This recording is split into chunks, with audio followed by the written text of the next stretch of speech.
ఇక్కడ పెట్టండి అమ్మా. బుజ్జి ఏంటమ్మా? ఇదిగోండి అమ్మా. వస్తాను. ఏంటి?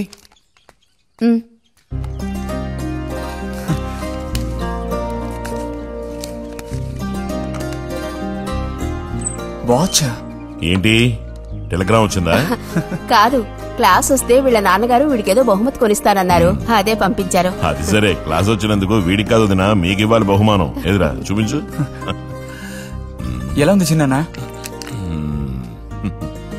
Seeko 5 first class watch. చూడమ్మా. చాలా బాగుంది నాన్న. గిన్నెలో నీళ్లు పడుతున్నట్టు సౌండ్ వస్తుంది. బాగుందిరా, ఇదిగో వేసుకో. వెళ్దామా?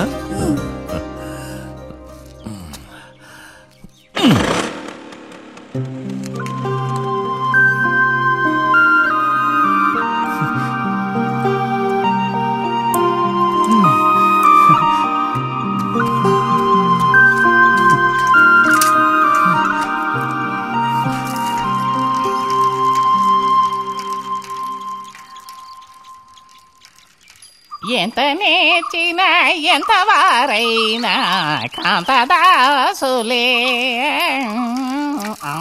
అరే, తెగిపోయిన గాలిపటంలా ఎటు బయలుదేరావు? కొత్త వాచ్ చూసావా? మా నాన్నగారు పంపించారు. ఏది చూడు.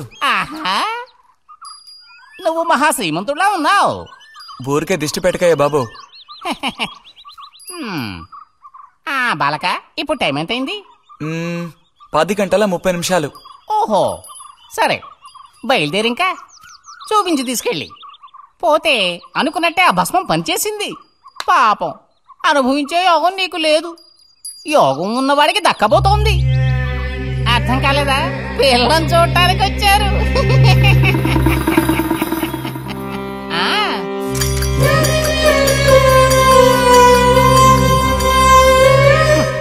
పిల్ల ఆ వైపు, నేను ఈ వైపు, మా ఇద్దరి మధ్యన ఒక పెద్ద స్క్రీన్. నాకు పిల్ల కాలు మాత్రమే కనిపిస్తోంది. పిల్ల కనపడడం లేదేమిటా నేను దిగాలు పడిపోయాను. ఇక ఆ పిల్ల తల్లిని చూశారు, మంచి విగ్రహ పుష్టి. పిల్లను శాంతం చూడాలని నేను ఆవిడతో గట్టిగా చెప్పగలనా? పిల్ల తాలూకు ఏదో ఒక అవయవం చూపిస్తామని వాళ్ళ అమ్మంది. దాన్ని బట్టి పిల్ల రూపురేఖలు మనం ఊహించుకోవాలి కాబోలు. పిల్ల ఏ అవయవం చూపించమంటారని మళ్ళీ వాళ్ళ అమ్మ అడిగింది.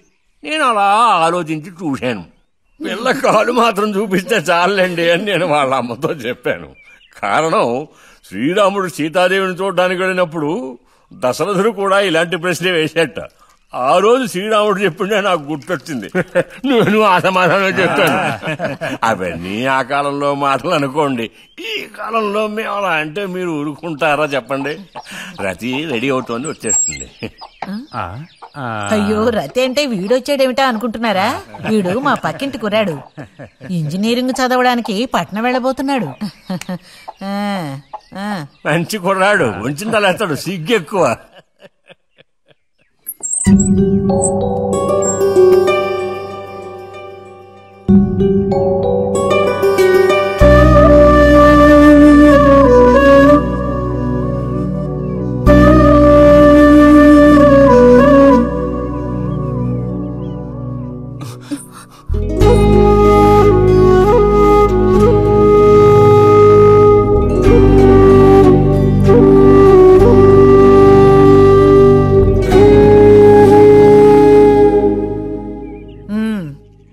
అమ్మాయి రతి, వాళ్ళందరూ నిన్ను చూడడం కోసం అక్కడ కాచుకుని ఉన్నారు. నడు లోపలికి.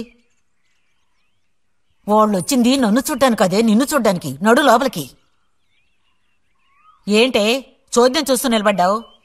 అడు తిరుగో. మనిషికో మాట, గుడ్డుకో దెబ్బ అంటారు.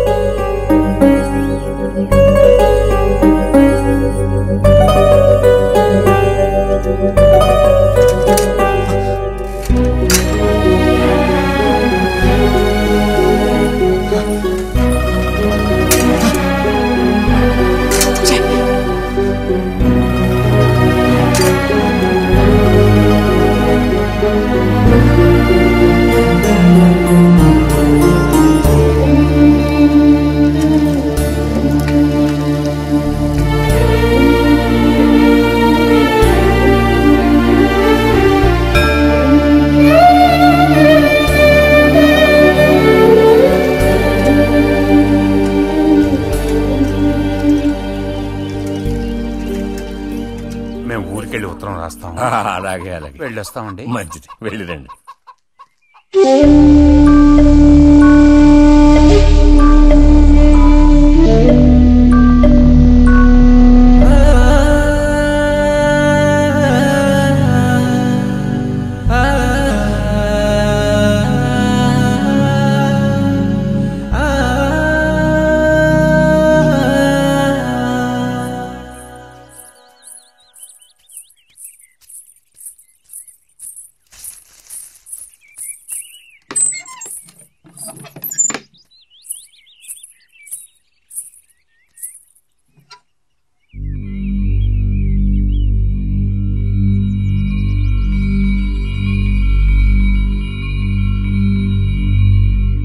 బుజ్జి,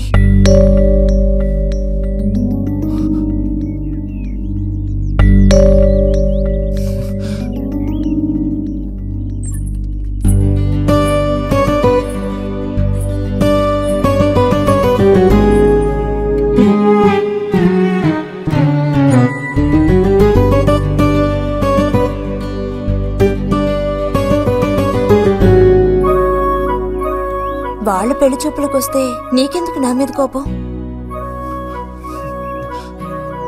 దానికి నేను బాధ్యురాలను కానుగా.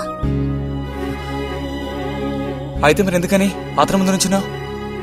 వెళ్ళి నుంచుంటే ఇంకేముంది, నీకు పెళ్లి అవుతుంది. చేసుకున్నాక ఇలాగే అంటావా నేనే బాజురాలని?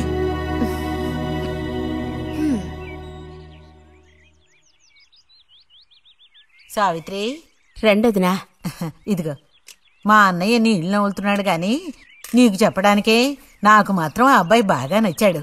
వాళ్ళు అసలు అమ్మాయికున్న సర్పదోషం గురించి పట్టించుకోనే లేదు. ఏదో ఉన్నంతలో అమ్మాయికి ఏ కొరత రాకుండా చూసుకునే స్తోమత ఉంది కదా. అదుంది. మరి అప్పుడైతే ఇక దేని గురించి ఆలోచించక్కర్లా. వచ్చిన అతనికి నువ్వు నచ్చావా? నచ్చుండొచ్చు. అతను నీకు నచ్చాడా? ఎవరు? వచ్చిన అతను నచ్చలేదు. ఇష్టం లేని వ్యక్తితో నువ్వెలా కాపురం చేయగలవు? అలాంటి అతన్ని ఎందుకు పెళ్లి చేసుకోవడం? ఎవరన్నారు నేను అతన్ని పెళ్లి చేసుకుంటానని? చేసుకోవా? చెప్పు, చేసుకుంటా లేదా?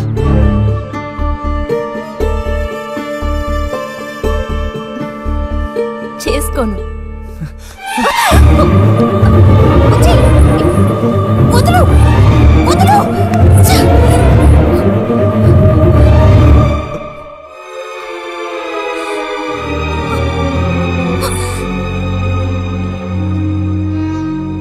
ఇంటికి పదవే. ఇంటికి పదమంటున్నానా?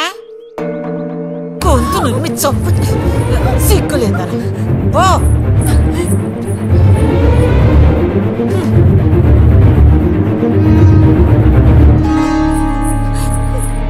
ఏంటమ్మా, ఏమైంది వదినా? నీ సుపుత్రుని అడుగు. ఇలా చూడు, ఇవాళతో అన్ని తెగిపోయాయి. నా కూతురు నేను అదుపులో ఉంచుకుంటాను. నీ కొడుకు గనక మళ్ళీ నా గడప తొక్కాడో తర్వాత ఏం జరుగుతుందో నాకే తెలీదు.